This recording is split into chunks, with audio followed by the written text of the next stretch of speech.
Scientific advisors have warned that the new COVID variant could lead to more areas of England being subjected to Tier 4 restrictions. They say that children may carry the potential to transmit the virus at a faster rate.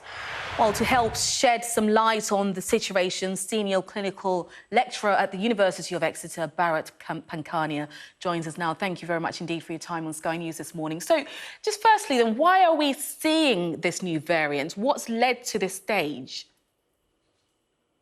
Well, what has happened is that viruses do multiply, and when they multiply, they make mistakes. In this particular case, it has developed a new lineage. And what I mean by a new lineage is it has picked up substantial number of mutations, in other words, changes, about 17 changes, especially in the spike protein. And then more so, there are also some changes in a critical area where it attaches to the human cell.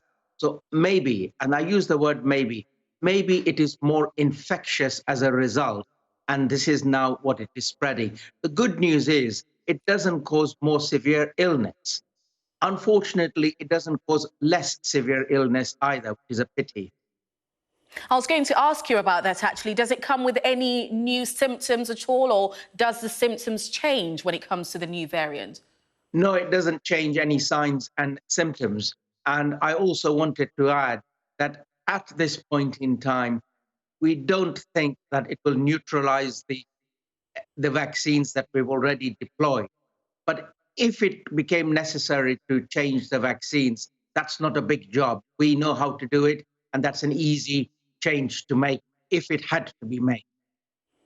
OK, so you're saying that this will not impact on the efficacy of the new vaccine then? Correct. So the government's chief scientific advisor, Sir Patrick Vallance, has warned that the new variant is spreading much faster than the original. And so is the government then delaying the inevitable when it comes to imposing tougher restrictions across the whole of the UK? This is a concern. And we found this new lineage in many parts of the country now. It's not necessary only in the southeast and Essex area. So in view of the fact that it has been found also in Europe, also all over the United Kingdom, of course, it is in greater numbers in the southeast London area, it is inevitable that it is spreading. And of concern is that we are still getting together for one day over Christmas. And with people crisscrossing the country to meet up, even if it is for one day, inevitably this will lead to a rise in number of cases.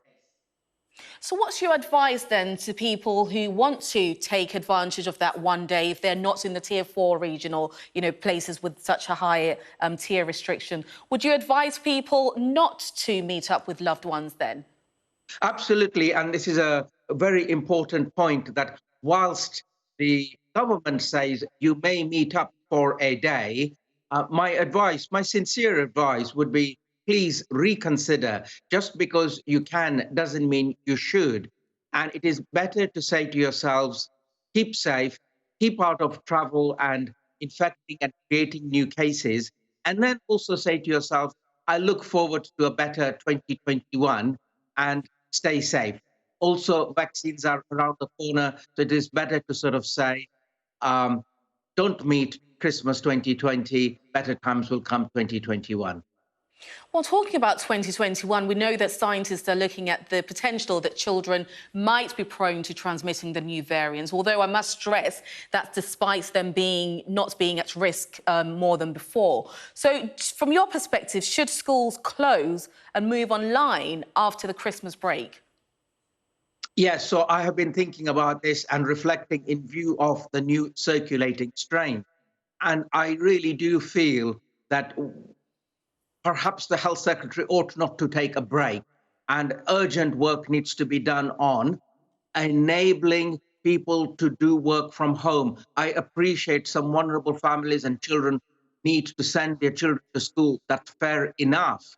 But other children could also be taught online and swapped around on a rotational basis.